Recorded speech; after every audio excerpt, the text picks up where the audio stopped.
নমস্কার, আমার নাম পৃথা দাস। আমার একটা প্রশ্ন ছিল, সেটা হচ্ছে হিন্দু শাস্ত্রের মতে যুগ চারটি: সত্য, ত্রেতা, দ্বাপর ও কলি।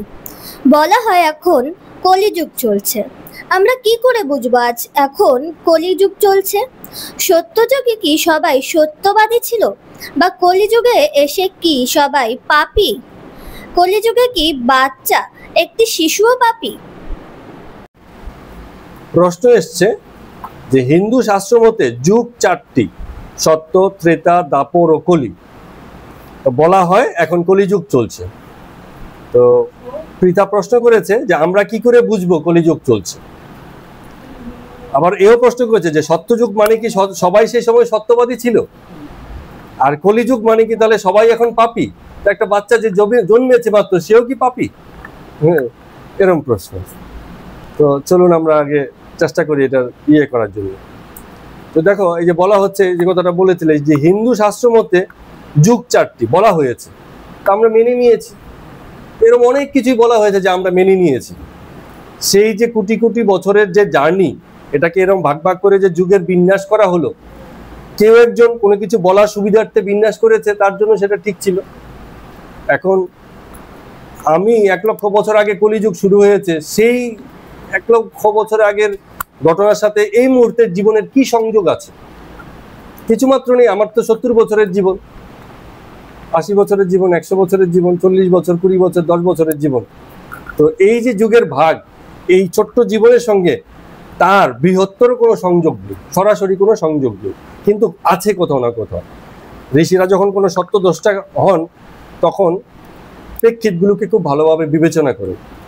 এমনও তো হতে পারে আমার জীবনটাই 4 যুগের একটা সমষ্টি, এই জীবনেই 4টে যুগ সত্য, ত্রেতা, দ্বাপর, কলি রয়ে গেছে, জীবনটাতেই হয়তো তাই আছে। তো যুগের এই যে কথাগুলো, এগুলো মানে চেতনার উপর নির্ভর করে আছে। যে কথাটা বলা হলো না যে সত্যযুগে কি সবাই সত্যবাদী ছিল? যুগ তখনই সত্য যুগ যখন ব্যক্তি সত্যতে দাঁড়িয়ে থাকে। কলিতে দাঁড়িয়েও যদি, কলির সময়েও যদি কেউ সত্যতেই থাকে, সে সত্যযুগই আছে, তার জন্য যুগ সত্যযুগ হয়ে গেছে। ঠিক আছে? এমনি ভাবে ত্রেতা দ্বাপরের যা চরিত্র আমরা দেখি, ব্যক্তির চরিত্রই সেই যুগ বা সময়কে নির্ধারণ করে দেয়। আলাদা করে ওই লক্ষ কোটি বছরের জার্নিকে দেখতে হয় না, আমাদের চেতনার স্তরই আমাদের জীবনে আমাদের যুগের সৃষ্টি করে। থাকতে পারি কলিযুগে, কিন্তু যদি সত্য হয়ে যাও, তোমার জন্য এই সময়টাই সত্য যুগ। আর যে কথাটা এসে বললে যে কলিযুগে এসে কি সবাই পাপী, প্রথম কথা হচ্ছে প্রশ্নের দুটো জায়গা খুব নিরপেক্ষ নয়। 1 নম্বর হচ্ছে সবাইকে দিয়ে কিছু বলা যায় না। জগতে এত লোক, এর মধ্যে কে পাপী কে পুণ্যবান আমরা স্থির করতে পারি না, সুতরাং সবাইকে কথা বলা যাচ্ছে না। আর শুধু পাপী এই কথাটাও বলা যায় না, কারণ জীবন আমাদের পাপ পুণ্যের এক মহাসমষ্টি। এই জীবনে পাপও হয়, পুণ্যও হয়, স্খলনও হয়, অমানবতাও থাকে, মানবিকতাও থাকে, জীবন এমন। তাহলে প্রথমত সবাই নয়, আর সবাই একই সঙ্গে একই রকমের পাপী সেটাও বলা যাবে না। আর যেটা বলেছিলে যে শিশুর ক্ষেত্রে,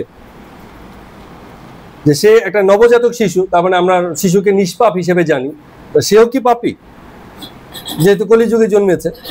তো এটা শিশুর ক্ষেত্রে দুটো কথাই বলা যায়, যে একই সঙ্গে সে পাপীও বটে, একই সঙ্গে সে পুণ্যাত্মাও বটে। কেন পাপী? এই অর্থে, এই কারণে যে সে কেবলমাত্র দেহবোধে আছে, শিশুর দেহ ছাড়া অন্য কোনো বোধ নেই, তার মধ্যে উচ্চ চেতনা ফেতনা এসবের কোনো বিষয় নেই। তাহলে দেহবোধই কেবল আছে, সুতরাং সে তার পাপী। আবার জগতের যেসব বোধ একটা সমজদার লোককেও পাপী বানাতে পারে, সেই বোধটা তার নেই, অর্থাৎ পাপ বোধই তার নেই। পাপ কিভাবে হয়, পুণ্য কিভাবে হয়, সেই বোধই তার নেই। সেই অর্থে আবার পুণ্যাত্মাও বটে, দেহে আছে কিন্তু দেহবোধ নেই, তো একই সঙ্গে সে পুণ্যও বটে।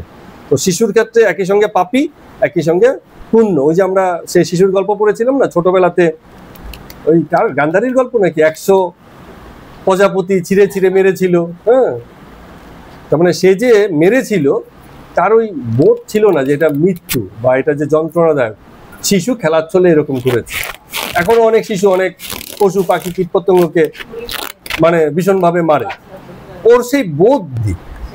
কিন্তু আবার এইটা যে মৃত্যু, এটা যে কার্যকারণের সম্পর্কে দাঁড়িয়ে আছে, এই ঘটনার আমরা যেটা বলছি জগতের সকল ঘটনাই কিন্তু মানে পরিণাম হিসাবেই আসে। তো সেইগুলোর ফলাফলটা কিন্তু আছে। তোমার পাপ বোধ নেই, তোমার ব্যক্তিগতভাবে পাপ হয়নি ঠিক, কিন্তু এই যে ফলটা, এই ফলটা কিন্তু ভোগ রয়ে যায়। যে কারণে গান্ধারী নিষ্পাপ হয়েও কিন্তু সে ফলটা ভোগ করেছে, কারণ মৃত্যুটা ঘটেছে, কর্মফল রিপিটেড হয়, বারবার ঘুরে ঘুরে ঘুরে ফিরে ফিরে আসে। সেই হিসাবে আমরা বলতে পারি।